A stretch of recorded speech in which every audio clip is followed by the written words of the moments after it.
le webinaire sur la santé mentale, hein, démystifier la santé mentale. Je me présente, Marie-Lou Carballo, je suis responsable projet prévention promotion de la santé à la Mutualité française Bourgogne-Franche-Comté. Et donc aujourd'hui, le webinaire d'aujourd'hui traitera sur la santé mentale. Donc je vais vous mettre. Donc, je travaille au sein du pôle prévention de la Mutualité française, hein, comme je vous l'ai dit. Je vais vous faire une présentation assez courte de la Mutualité. Pour ceux qui ne la connaîtraient pas, hein, la Mutualité, c'est une société de personnes à but non lucratif qui représente en région la Fédération nationale de la Mutualité et qui a des missions qui sont déclinées en plusieurs axes, dont participer activement aux travaux et débats sur les questions de santé et de protection sociale dans toutes les instances où la mutualité est représentée, hein. Construire et mettre en œuvre en concertation et en partenariat avec les acteurs locaux et régionaux un programme de prévention et promotion de la santé qui soit adapté aux besoins des populations, et puis animer et coordonner tout ce qui va être le mouvement mutualiste en Bourgogne-Franche-Comté avec un réseau de militants, d'élus et salariés qui sont en proximité dans les différents territoires. La mutualité compte avec plusieurs représentations, avec 90 mandats occupés dans les agences régionales de santé, les organismes d'assurance maladie, le Conseil économique et social. Hop, et plus de 150 participations et représentations dans les instances locales et régionales. Et puis, des débats, la Mutualité Bourgogne-Franche-Comté organise également des débats sur des sujets de société, d'actualité, à travers les événements Place de la Santé. Alors, moi, je vous entends par contre. Est-ce que les autres participants entendent la personne qui parle en même temps que moi? Oui. Oui. Alors, est-ce que vous pouvez, s'il vous plaît, éteindre vos micros?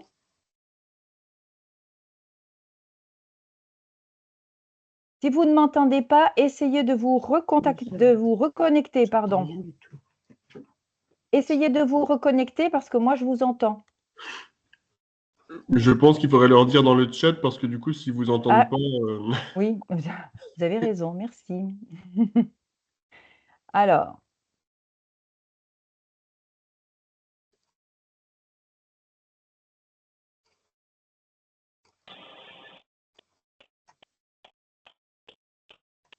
Voilà.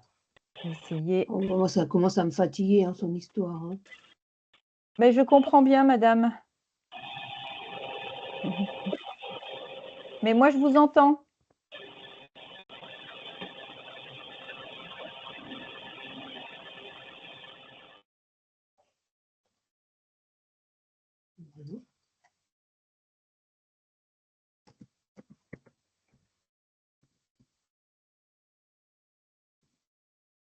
Bon, j'espère que madame pourra résoudre son problème. Je vais poursuivre parce que sinon, le temps passe et on ne pourra pas tout dire. Parce qu'en 1 heure de temps, voire 3/4 d'heure, il y a beaucoup de choses à dire sur cette thématique. Et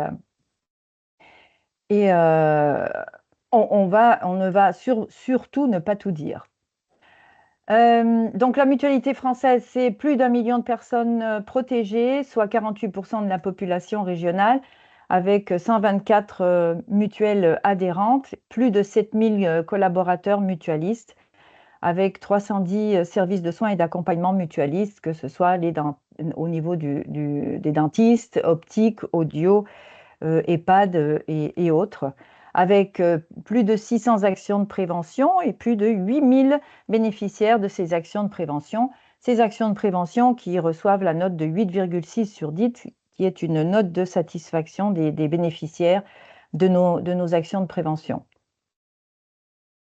Nous avons 3 thèmes de santé prioritaires au sein du pôle prévention, promotion de la santé mentale, la santé environnementale et la nutrition, mais bien que ces 3 sont interreliés aussi, et aussi un programme d'excellence que l'on appelle le programme santé des seniors et l'autonomie, avec plusieurs actions qui sont mises en place sur cette thématique-là. Nous avons également des formations sur les thématiques, sur les 3 thèmes de santé prioritaires, des actions clés en main, des actions personnalisées sur mesure répondant aux besoins de chaque territoire, et puis un service étude et évaluation qui évalue toutes les actions que nous mettons en place et donc qui évaluera celles-ci également.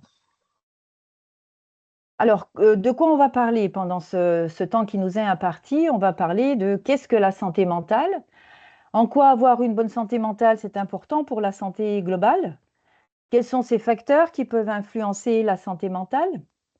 Et puis, comment on peut favoriser la santé mentale positive au quotidien? Quels vont être les principaux troubles de santé mentale que l'on peut rencontrer? Et puis, on va faire un petit focus sur les premiers secours en santé mentale. Est-ce que vous les connaissez? Si vous ne les connaissez pas, je vais vous les présenter et je vais vous montrer pourquoi c'est utile, j'allais dire intéressant, mais c'est même utile de suivre une formation sur les premiers secours en santé mentale. Est-ce que vous avez vos portables à portée de main ou sinon, je vous propose, je vais vous l'indiquer.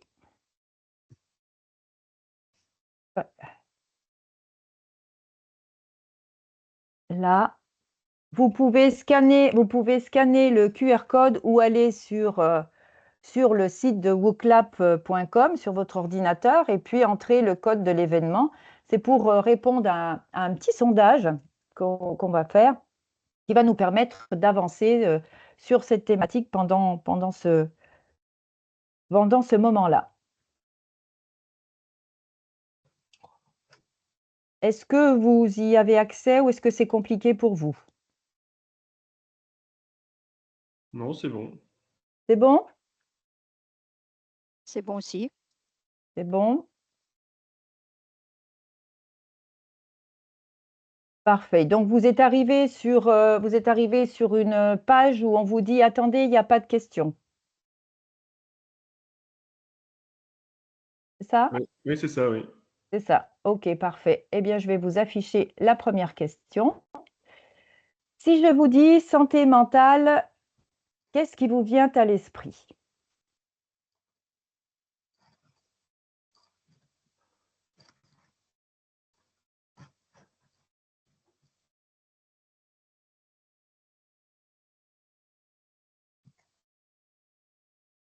Alors, hop, regarde.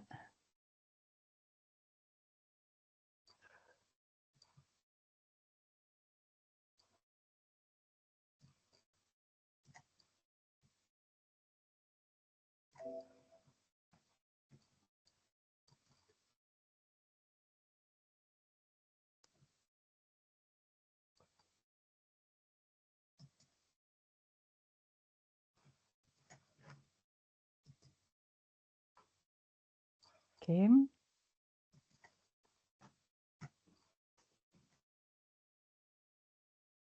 OK, on va revenir sur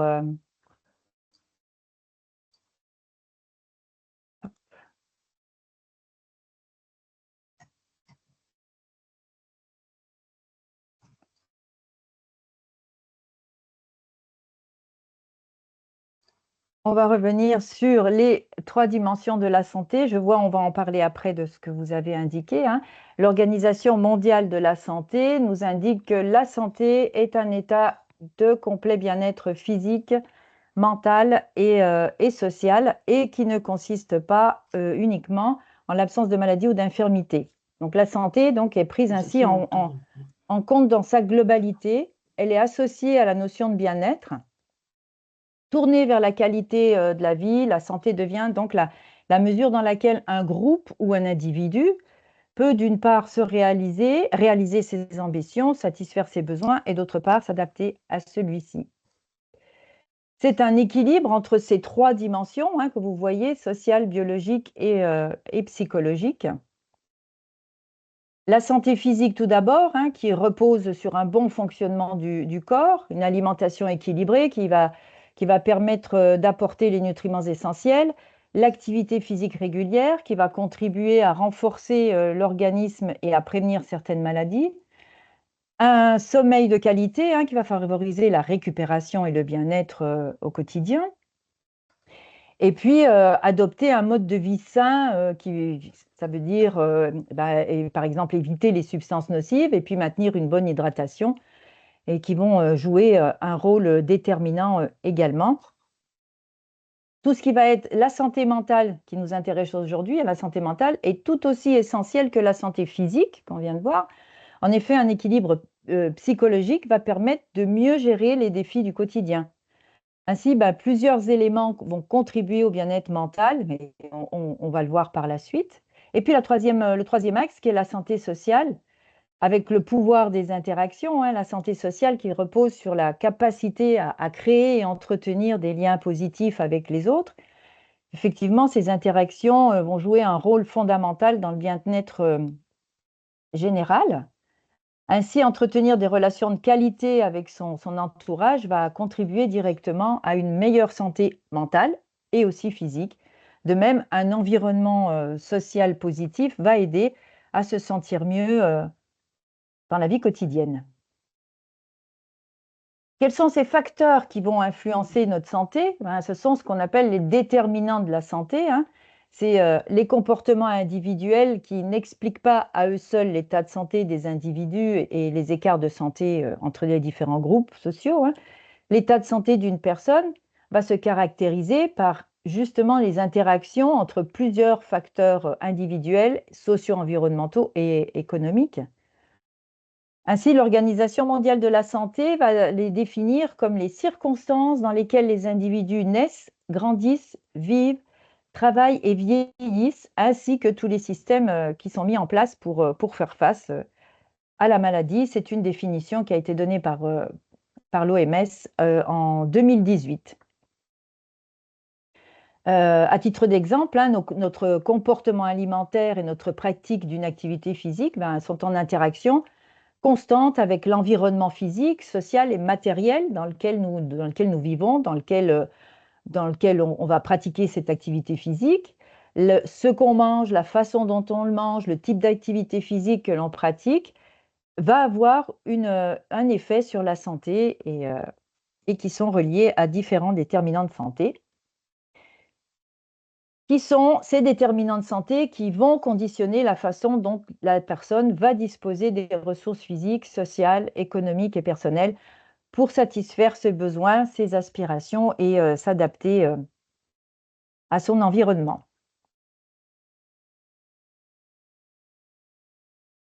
Je fais entrer une autre personne. Voilà.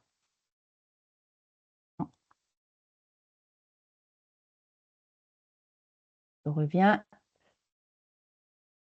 Hop. Voilà.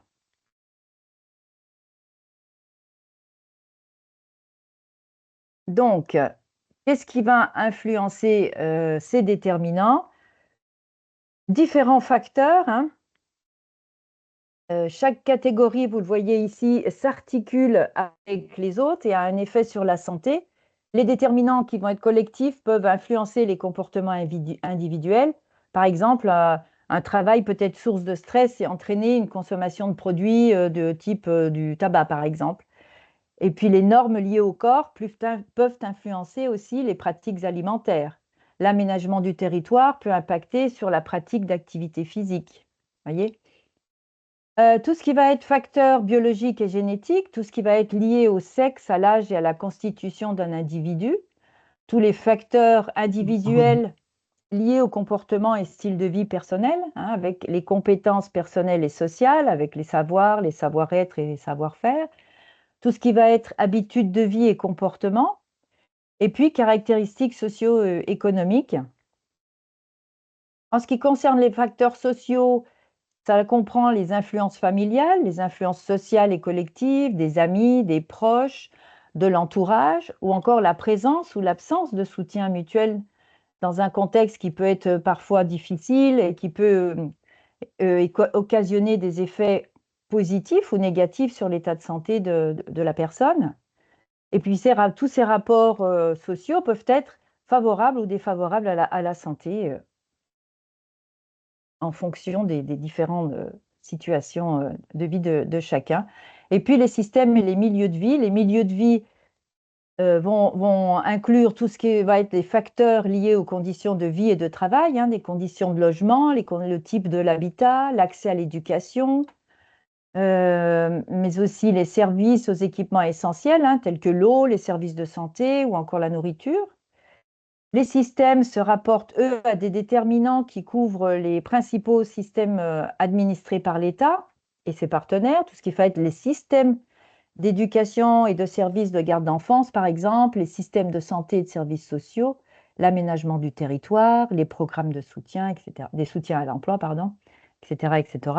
Et puis le contexte global, l'environnement global, qui lui est formé d'un ensemble d'éléments macroscopiques qui vont influencer fortement la vie en société. Et ces éléments qui peuvent avoir des effets bénéfiques, comme un plus grand bien-être, ou au contraire des effets nuisibles, tels que l'accroissement des inégalités, par exemple, ou la montée de l'intolérance dans certains cas.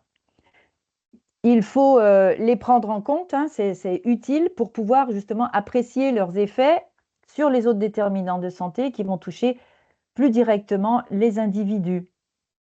Par exemple, on peut dire le contexte politique et législatif, hein, qui est d'abord l'expression des normes, des valeurs et de la culture politique d'une société.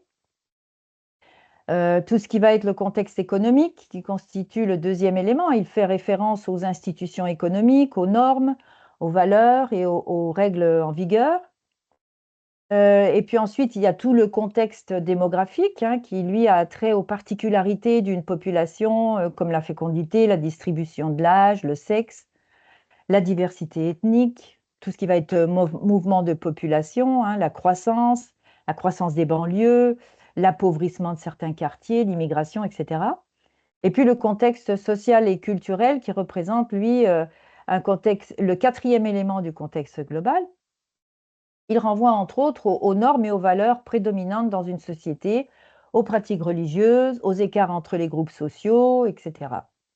Le contexte scientifique et technologique qui fait référence, lui, à l'avancement des connaissances scientifiques et technologiques, hein, autant dans les sciences exactes, de la biologie, la chimie, etc., que dans les sciences humaines et sociales, au niveau de la sociologie, psychologie, anthropologie, par exemple. Et puis le contexte global qui comprend l'environnement naturel et les écosystèmes qui assurent le maintien de la vie sur Terre. Quel est le lien donc entre santé globale et santé mentale? On vient de le voir, hein, il n'y a pas de santé globale sans santé mentale. C'est un état de bien-être dans lequel une personne peut se réaliser, surmonter les tensions normales de la vie et accomplir un travail productif et puis contribuer à la vie de sa communauté. Ça, c'est la définition de l'Organisation mondiale de la santé. En effet, la santé mentale, c'est une affaire d'équilibre. La santé mentale est une composante à part entière de notre santé et elle est aussi importante que la santé physique. Ces deux aspects, la santé mentale et physique, ont un lien fort. Avoir un corps en bonne santé va favoriser un équilibre psychique et se sentir bien dans sa tête, ça aura aussi un facteur de protection contre certains troubles physiques. Il n'existe pas une manière unique de définir la santé mentale, hein. Elle va correspondre à l'état psychologique ou émotionnel de la personne à un instant T. La santé mentale, elle va fluctuer en permanence parce qu'elle va dépendre de nombreux facteurs, comme ce qu'on vient de voir, sur certains, il est possible d'agir. Je vous propose de retourner sur WooClap et puis de répondre à une autre question.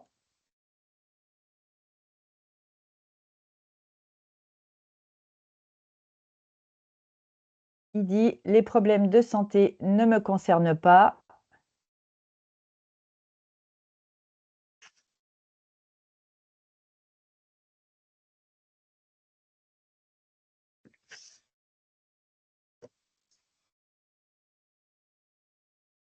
Vous avez répondu On n'a rien.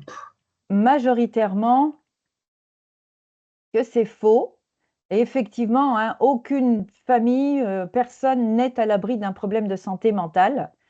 Selon l'OMS, l'Organisation mondiale de la santé, les troubles mentaux concernent environ une personne sur 4 dans le monde, quels que soient les pays et les cultures. Donc en France, en 2018, il y avait 2 millions de personnes de plus de 16 ans qui ont été suivies par les services de psychiatrie publique ou privés. Trop souvent, on associe la bonne santé mentale à l'absence de troubles psychiques. Pourtant, il est tout à fait possible d'être en bonne santé mentale tout en vivant avec un trouble psychique. Et on va le voir, juste après. Oh, c'est le bordel. La santé mentale est donc un continuum, comme la santé physique, hein, elle existe d'un long continuum. Il s'agit effectivement d'un état dynamique et changeant qui peut s'améliorer ou se détériorer en fonction des circonstances. Ainsi, les problèmes de santé mentale, lorsqu'ils sont détectés et pris en charge tôt, ils peuvent être temporaires ou réversibles. C'est pour ça qu'il est important de noter que les personnes qui sont diagnostiquées d'une maladie mentale peuvent néanmoins se sentir bien mentalement, hein, tout comme celles sans diagnostic qui peuvent éprouver des difficultés et ou avoir besoin de soutien. Pour mieux comprendre mes propos, je peux vous dire qu'une personne, par exemple, une personne... On voit plus vos slides. Ah, on ne voit plus les slides. Non. Ah mince.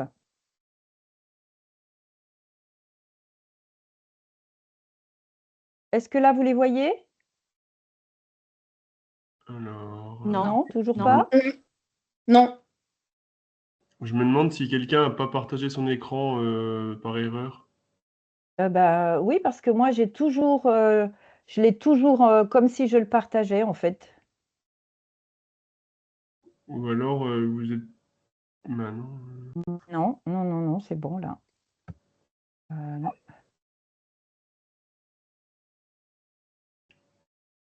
Alors, je vais me déconnecter. Non, j'ai l'impression que c'est la personne qui s'appelle Denis qui a partagé son écran, de ce que je comprends de mon écran. Alors.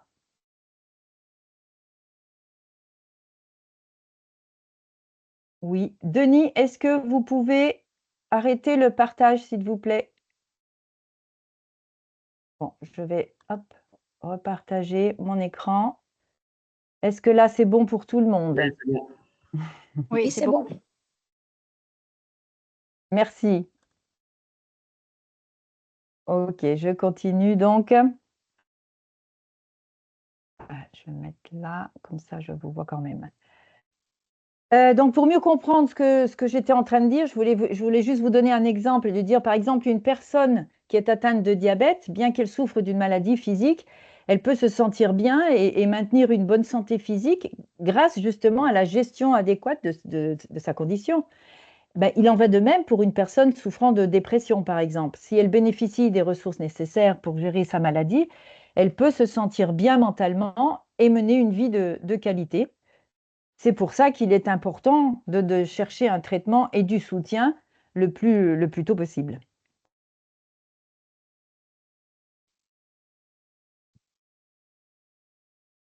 Voilà. Une autre manière de vous l'expliquer, hein, ça c'est voilà, mon plan de vie. Moi, j'aimerais bien que ma vie elle soit comme ça, que ça roule, que ça aille sur des roulettes et que j'atteigne mon objectif sans problème. Sauf que la vraie vie, c'est pas comme ça, en fait. La vraie vie, c'est plutôt ça. On va devoir faire face à des circonstances, des événements qui vont venir bouleverser cette vie. Ça peut être la joie aussi, hein, ça peut être ça peut être la joie, ça peut être la souffrance ou la maladie, mais qui ne sont pas des états figés et qui vont fluctuer tout au long de cette vie. Et puis, l'équilibre entre nos ressources, c'est-à-dire ce que nous allons utiliser pour essayer de retrouver cet équilibre, et puis ce qui va nous stresser, ces stresseurs, hein, ce qui va nous prendre notre énergie, ben, cet équilibre va être primordial pour se maintenir en bonne santé mentale. Donc l'individu dispose de ces facultés qui vont lui permettre de faire face aux situations et qu'il est susceptible de rencontrer. C'est ce qu'on appelle les compétences psychosociales. Les compétences psychosociales sont la capacité d'une personne à répondre avec efficacité aux exigences et aux épreuves de la vie quotidienne. Ça, c'est la définition de l'OMS de 1993. Il y a une nouvelle définition qui est apparue en février 2022 hein, et qui nous dit que ces compétences psychosociales sont un ensemble cohérent et interrelié de capacités psychologiques, cognitives, émotionnelles et sociales qui impliquent des connaissances, des processus intrapsychiques et des comportements spécifiques qui permettent de renforcer le pouvoir d'agir, de maintenir un état de bien-être psychique, de favoriser un fonctionnement individuel optimal et de développer des interactions constructives. C'est la même chose, mais mieux dit, comme dirait mon ami psychologue.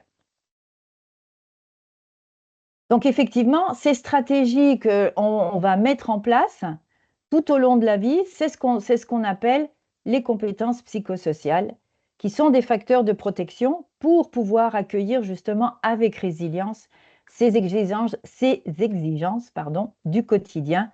C'est les différentes situations et circonstances qui vont apparaître.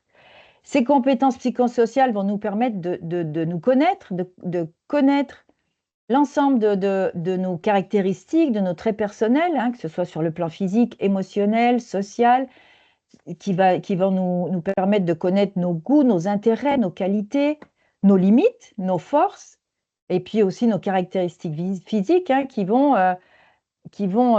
nous aider et qui vont être essentielles dans comment réagir face aux circonstances qui vont se présenter. Ces compétences vont également nous apprendre à gérer nos émotions et notre stress, hein, qui commence par la reconnaissance justement des signes physiques qui sont associés aux émotions et au stress, et puis après de pouvoir les exprimer avec un vocabulaire adéquat, les comprendre, savoir quelles sont leurs sources et puis leurs conséquences qu'il peut y avoir sur la santé. Et puis, ces compétences, elles vont nous permettre aussi d'adopter des habitudes saines de vie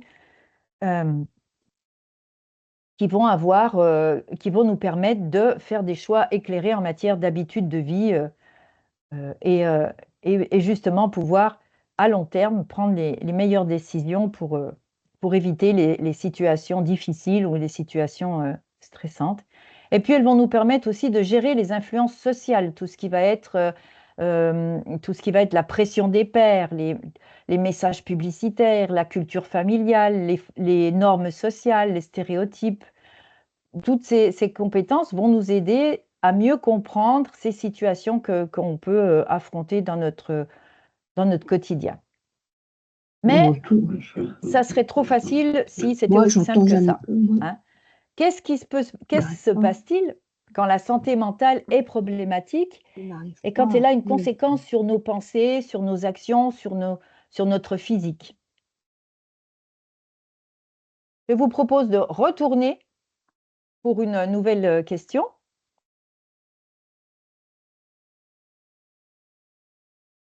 Sur le WooClap. Et puis vous avez ici, parmi ces propositions, ce qui a la plus grande influence sur notre santé, d'après vous, c'est quoi?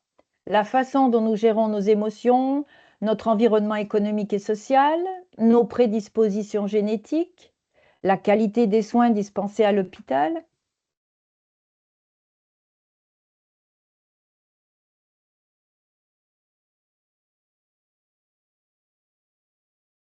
Je laisse encore un petit moment, il y a peu de personnes qui ont répondu, à moins que vous ayez répondu dans la conversation, je regarde.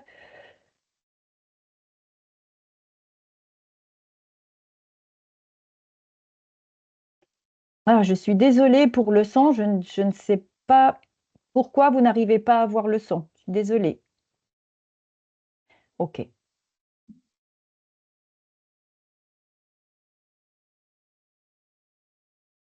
Sylvie Lebert, Madame Lebert, si vous voulez répondre dans le chat.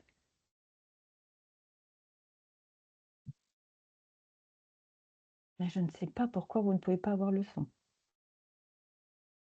Alors, la gestion des émotions, la gestion des émotions, tout le monde. Ah non, notre environnement économique et social.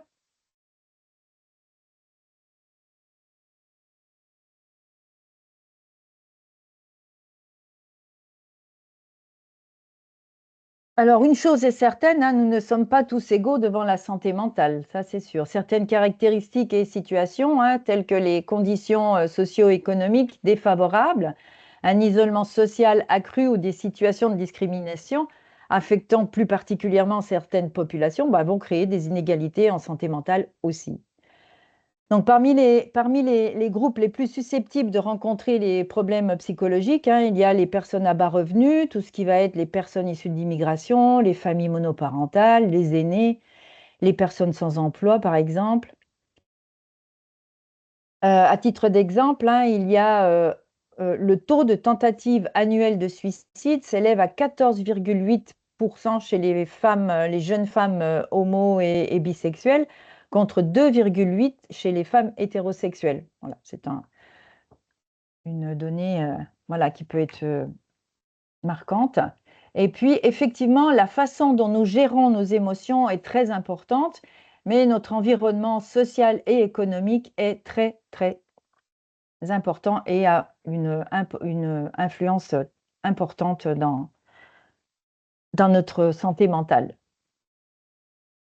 Notre santé mentale ne dépend pas que de nous, de notre tempérament, de ce que nous avons vécu enfant, hein, comme on pourrait le croire bien souvent, c'est ce qu'on souvent on dit. Elle va se consolider ou se détériorer en fonction de nombreux facteurs. Certains donc vont être propres à notre personne, d'autres sont reliés à la société, à l'environnement dans lequel nous vivons.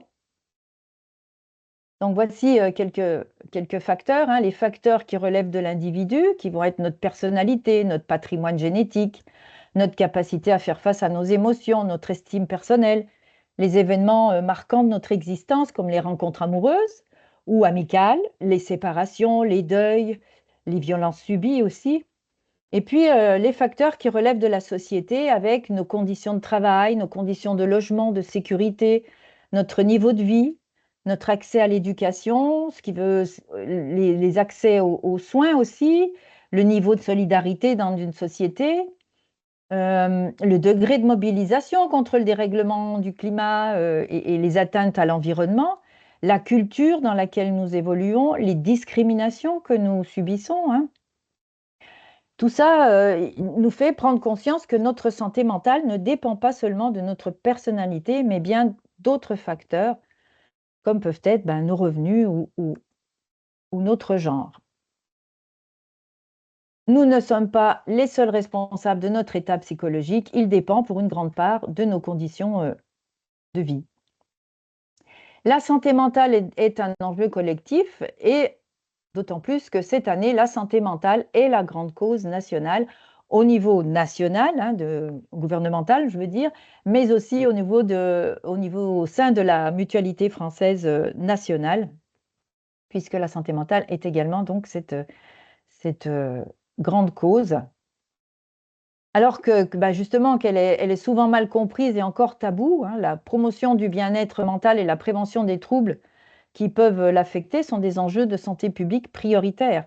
Pour promouvoir une véritable culture de la santé mentale au sein de la société, sensibiliser à l'importance de la préserver et oser en parler, et oser parler des troubles de santé mentale, c'est pourquoi c'est devenu cette grande cause du gouvernement en 2025. Hein. après l'activité sportive et physique et sportive en 2024. C'est autour de la santé mentale avec plusieurs objectifs, 4 objectifs prioritaires. La lutte contre la stigmatisation, hein, afin de changer le regard des Français sur tout ce qui va être les troubles psychiques et faire prendre conscience que chacun de nous a une santé mentale. Le développement de la prévention du repérage précoce par la sensibilisation et la formation dans toutes les sphères de la société. L'amélioration de l'accès aux soins partout sur le territoire français par la gradation des parcours, le développement de nouveaux métiers de la santé mentale, en veillant aux soins des personnes les plus fragiles et puis des personnes qui présentent les troubles les plus complexes. L'accompagnement des personnes concernées dans toutes les dimensions de leur vie quotidienne, comme la formation, l'emploi, le logement, l'accès aux loisirs, etc. Si vous voulez en savoir plus, je vous ai indiqué plusieurs sites internet que vous pouvez consulter. Ce sont des sites qui étaient indiqués sur le site du gouvernement, justement pour avoir plus d'informations sur le programme dédié à la santé mentale du gouvernement. Je vous propose de rejoindre encore une petite question, une troisième question. Même si on ne va pas bien de temps en temps, cela ne signifie pas qu'on a des problèmes si.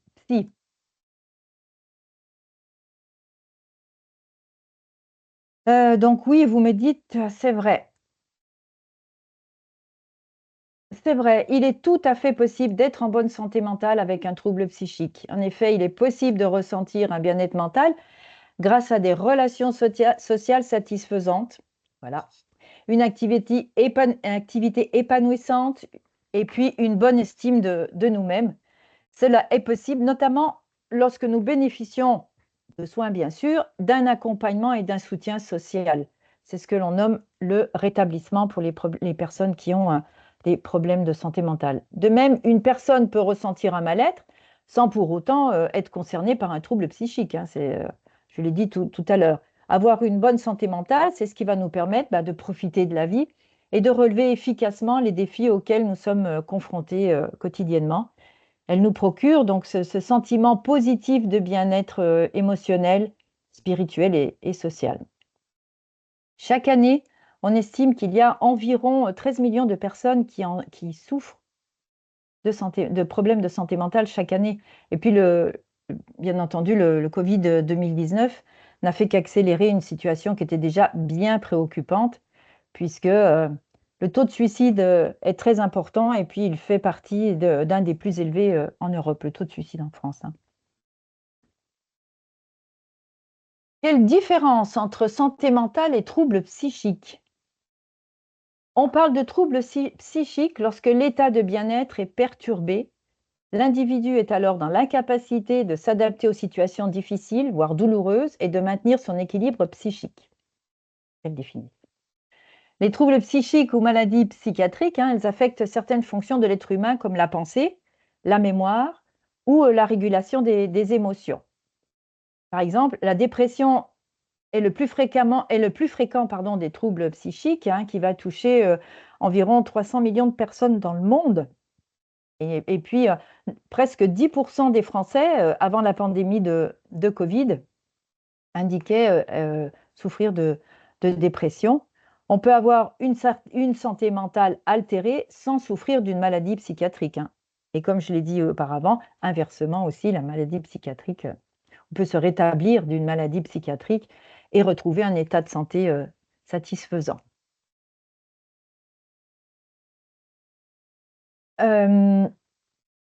Autre petite question qui va nous permettre d'avancer un peu dans ce... Consulter un psy est seulement pour les fous. Là, on rentre dans la stigmatisation. Donc, vous êtes tous d'accord? Non, ce n'est pas uniquement pour les fous. Ah, ça y est, je suis partie. Absolument pas, effectivement. On assimile souvent la psychiatrie et la folie, mais en fait, ce terme, il est absent des catégories diagnostiques de la discipline, en fait, hein. Il ne s'agit ni d'un terme médical, ni d'un terme scientifique actuel. Bien plus, la folie relève soit du langage courant, ou du langage littéraire ou artistique, mais ce n'est pas le lieu ici d'en dire plus de toute façon. Les psychiatres et les psychologues accompagnent des personnes qui vivent avec un trouble psychique identifié, que ce soit que ce soit de la dépression, un trouble du comportement alimentaire, des troubles bipolaires, etc. Hein. Le psychiatre, lui, est un médecin spécialisé dans les troubles psychiques. Lui, il peut poser un diagnostic, prescrire des examens biologiques ou d'imagerie et prescrire un traitement. Le psychologue, en revanche, lui, il est titulaire d'un master en psychologie et il peut proposer des psychothérapies. Malheureusement, encore aujourd'hui, consulter un psychiatre ou un psychologue en France, c'est vrai que ce n'est pas toujours simple à assumer socialement. Il y a un nombre de personnes qui cachent à leur entourage le fait qu'ils aillent voir un psy par peur des réactions. Plus grave encore, il est même parfois difficile pour un médecin traitant de recommander à ses patients d'aller consulter un psychiatre ou un psychologue. Et tout cela va contribuer à retarder l'accès aux soins avec un impact direct sur la santé des personnes. Mais bon, petit à petit, les choses sont en train de bouger et de plus en plus de personnes, y compris des célébrités, hein, en parlent pour dédramatiser et déstigmatiser le recours aux soins. J'ai quelques noms en mémoire, mais voilà, je pense que vous aussi, vous en connaissez quelques-unes de célébrités qui ont déclaré publiquement avoir des problèmes, des troubles psychiatriques. Donc, pour choisir entre le psychiatre ou le psychologue, ben, c'est vrai qu'il est préférable de consulter dans un premier temps le médecin généraliste. C'est lui qui va pouvoir orienter en fonction des besoins. En fonction des besoins. Le fait de passer d'abord par un médecin va permettre d'éliminer ce qu'on appelle des diagnostics différentiels, hein. C'est-à-dire que d'autres maladies qui pourraient donner des symptômes similaires. Je pense aux anémies, au syndrome d'apnée du sommeil ou maladies auto-immunes, par exemple, ou inflammatoires, mais qui ne relèvent pas de la psychologie, mais qu'il faut quand même bien connaître et traiter. Donc, qu'est-ce qu'on entend par trouble psychique? L'OMS distingue deux grandes catégories de troubles psychiques, hein, en 2004, les troubles psychiques fréquents, légers à modérés, qui incluent deux pathologies principales, les troubles dépressifs et l'anxiété. Certains travaux englobent aussi les addictions, mais pour des raisons, on ne va pas s'étendre dessus sur ce temps qui nous est imparti, parce qu'on n'a pas le temps. Et les troubles sévères et persistants qui correspondent à des troubles chroniques avec des épisodes récurrents, plus rares et plus durables dans le temps, qui peuvent être considérés comme relevant de ce champ des troubles psychotiques, par exemple la schizophrénie, les troubles bipolaires ou les troubles dépressifs sévères. 64% des Français déclarent avoir déjà ressenti une souffrance ou un trouble psychique et 75% des moins de 35 ans. L'adolescence et le début de la vie d'adulte sont des périodes qui sont propices à ce type de troubles et qui sont influencées par des facteurs individuels, mais aussi des facteurs socio-économiques ou environnementaux. Donc, juste quelques chiffres un peu pour vous donner une idée, hein. Plus d'un quart des Français consomment des médicaments pour le mental, pour la santé mentale. 3 millions de personnes souffrent de troubles psychiques sévères, selon des données de Santé publique France. Et la dépression est l'un des troubles les plus répandus puisqu'elle concerne environ 15 à 20% de la population générale, selon des données de l'INSERM. Et puis, le suicide est la première cause de mortalité entre les 15 et 35 ans, avec au total plus de 23 millions d'euros par an de dépenses de l'assurance maladie. C'est un phénomène qui, comme je l'ai dit auparavant, a été accentué par la crise Covid, particulièrement chez les jeunes. Quels sont les troubles mentaux les plus connus? Les troubles dépressifs, hein. Une personne dépressive a beaucoup de mal à gérer ses émotions négatives. Celles-ci sont très intenses et durent sur le long terme. Elle souffre en permanence et donc à peine à gérer le quotidien. C'est pour ça qu'il faut extrêmement extrêmement vigilant, hein, car c'est un état qui peut conduire à des crises suicidaires. La personne souffre tellement qu'elle a l'impression que la mort, c'est le seul moyen pour trouver la paix, en fait. Les troubles anxieux, l'anxiété, même si elle est normale, hein, parce qu'on peut tous passer par des temps, des moments où on peut être anxieux, elle devient problématique lorsque la personne ne s'apaise pas une fois que la situation compliquée est passée ou oui, qu'elle est terminée. Elle en souffre et elle en continue, elle a du mal à remplir ses obligations du quotidien, par exemple, et elles peuvent, euh, elles peuvent être générées par la peur ou une forte angoisse qu'elles ne parviennent pas à contrôler. Et puis les troubles psychotiques qui détériorent le fonctionnement de la pensée, des perceptions de la personne, ainsi que son comportement, ce qui est le cas de la schizophrénie et du trouble délirant, par exemple. Et les troubles liés à l'utilisation des substances, j'ai dit tout à l'heure qu'on ajoutait tout ce qui était les addictions, puisque l'usage de substances, que ce soit l'alcool, le cannabis, modifie l'état mental de la personne, et donc dont les symptômes s'apparentent à ceux de l'anxiété, de la dépression ou de la psychose. Je passe directement. Quand on a des problèmes de santé mentale, c'est pour la vie, on ne peut pas guérir. C'est faux, puisque j'ai dit tout à l'heure qu'on pouvait se rétablir. Et ce qui va aider la personne à se rétablir, c'est le pouvoir de pouvoir agir par soi-même. Chaque personne doit pouvoir agir par soi-même et pour elle-même. Le principe du pouvoir d'agir, ce qu'on entend maintenant actuellement, l'empowerment, est l'une des clés du rétablissement. La personne qui se rétablit, elle augmente petit à petit le niveau de choix, de décision, d'influence et de contrôle qu'elle va exercer sur les événements de sa vie et sur son environnement. C'est un pouvoir qu'elle va se donner. L'engagement dans des actions qui ont du sens, gagner du pouvoir d'agir, permet aussi à la personne de se lancer dans des projets qui ont du sens pour elle. L'espoir en un avenir ouvert, la survenue d'un trouble psychique rend le futur compliqué à envisager pour la personne concernée, mais certains de ces projets sont remis en question et l'espoir d'avoir un avenir ouvert dans lequel la personne va conserver la possibilité de faire ses choix, c'est essentiel pour permettre une évolution positive de son état psychique. Cet espoir produit un effet plus fort s'il est porté à la fois par les professionnels de santé et par l'entourage de la personne.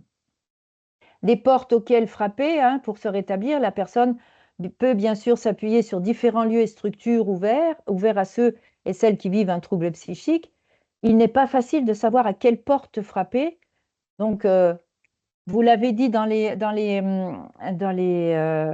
chat de conversation, dans la semaine d'information de la santé mentale, on trouve beaucoup d'informations sur les lieux où on peut se diriger justement pour trouver de l'aide. Le contrôle sur les symptômes, en gagnant du pouvoir d'agir, la personne va aussi augmenter son contrôle sur les symptômes liés au trouble et ainsi vont être moins perturbés par leurs troubles. L'acceptation de la maladie, accepter la maladie est souvent considérée comme la première étape justement dans la reconstruction de l'identité de la personne. Ça consiste dans un premier temps à considérer le trouble psychique comme une expérience parmi d'autres et ensuite à prendre conscience que si on ne peut pas le faire disparaître, on peut avoir prise sur lui et sur les symptômes. Et puis bien avoir en tête que je suis une personne et pas la maladie. Au bout d'un moment, le problème de santé mentale doit pouvoir passer au second degré et l'envisager comme un élément parmi d'autres dans ce qui compose son identité, sa vie sociale, sa vie au travail, etc. Et puis l'entraide, les personnes qui témoignent de leur rétablissement évoquent fréquemment une ou plusieurs rencontres significatives dans leur parcours. Il peut s'agir d'un père qui vit avec lui aussi, ou d'une rencontre amicale, d'un membre de la famille, ça peut être d'un professionnel de la santé mentale. Ça, c'est vraiment important. Ça reprend, comment aider un proche en souffrance, ça reprend un peu ce que ce que j'étais en train de vous dire, hein. Et puis, je voulais vous parler rapidement de la formation des premiers secours en santé mentale, puisque face à la méconnaissance de la population générale quant à cette santé mentale, hein, PSSM France s'attache à lutter contre la stigmatisation des troubles psychiques, ces stigmatisations qui constituent un frein puissant à l'accès aux soins et au rétablissement, ainsi qu'à l'inclusion sociale et professionnelle. Donc, cette formation là a pour but de former des secouristes en santé mentale pour participer donc à la déstigmatisation avec plusieurs objectifs: mieux repérer les troubles en santé mentale, adopter un comportement adapté face à la personne, informer sur les ressources disponibles et encourager à aller vers les professionnels adéquats et agir en cas de crise pour relayer au service le plus adapté, le plus rapidement possible. Donc PSSM, c'est une formation à visée éducative, hein, tout comme la formation classique aux premiers secours en santé physique, hein, les premiers secours en santé mentale forment le grand public puisque c'est une formation citoyenne à venir en aide à une personne qui va présenter un problème de santé mentale. Elle apprend à repérer et agir une personne en souffrance. Donc, c'est une formation, c'est pas parce que je suis formatrice en premier secours en santé mentale, mais aussi parce que je vois vraiment l'utilité et toutes les personnes qui ont fait la formation n'en ont que des bons retours. Grâce à cette formation, on va développer la prise de conscience des problèmes de la santé mentale, apprendre un plan d'action pour aider une personne qui ne va pas bien, prendre confiance dans sa capacité à aider et à soutenir une personne en difficulté, hein, parce que souvent on dit mais oui, mais je ne sais pas comment faire, je ne sais pas comment approcher, je ne sais pas quoi dire. Apprendre à informer, réconforter et éviter les maladresses qu'on peut dire ou faire. Savoir vers quel professionnel ou service orienter, hein. Développer un nouveau regard et de nouveaux comportements vis-à-vis des personnes touchées par un problème de santé mentale. Et puis s'intégrer et participer dans ce beau mouvement collectif citoyen et international qui est la formation des premiers secours en santé mentale. Nous arrivons à la fin. Je sais, c'est court, il y a énormément de choses à dire et peut-être qu'il y aura un prochain webinaire où on pourra rentrer plus en détail sur d'autres points plus spécifiques sur la santé mentale. En tout cas, je vous remercie. Je vous remercie. Juste vous dire, alors, voilà, si vous pouvez scanner, je vais vous mettre aussi, sinon pour ceux qui ne peuvent pas scanner, un lien sur le chat, sur la conversation. Je vais vous mettre un lien pour que vous puissiez répondre au questionnaire d'évaluation, car comme je vous l'ai dit, notre service études et évaluation évalue toutes les actions que nous mettons en place et ce système d'évaluation nous permet de nous améliorer dans la préparation, l'organisation et la mise en place d'actions de prévention. Je vous remercie à vous tous pour votre présence. Ou faire la formation en premier secours en santé mentale. Donc, la formation en premier secours en santé mentale peut se faire en région. Vous pouvez consulter ou vous pouvez m'envoyer un mail. Je vous mettrai en contact avec les personnes qui déploient cette formation. Mais elle se fait sur toute la région, hein, il n'y a pas de souci. Il y a des formatrices. À la Mutualité, il y a 2 formatrices, une en région anciennement Bourgogne et une en région anciennement Franche-Comté, justement pour déployer cette formation. Mais si vous souhaitez plus de détails, n'hésitez pas, puisque je vais vous envoyer à la fin de cette intervention, je vais vous envoyer le diaporama. Vous aurez mes coordonnées. Donc, vous pouvez m'envoyer un mail si vous souhaitez plus de précision sur cette thématique et sur la formation. N'hésitez pas à m'envoyer vos questions sur mon mail, voilà, que je vous remets dans la conversation. Encore une fois, merci à vous tous pour votre participation. Vraiment, toutes mes excuses pour le problème de son, de micro que vous avez eu. Ce sont les aléas du direct, que des fois, on ne peut pas tout gérer. Et ça aussi, ça fait partie de la santé mentale, accepter qu'on ne peut pas tout gérer.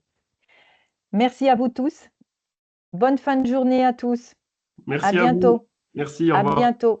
N'hésitez bonne pas, fin de si vous journée. êtes intéressé par d'autres webinaires, consultez le site de la mutualité. Au revoir.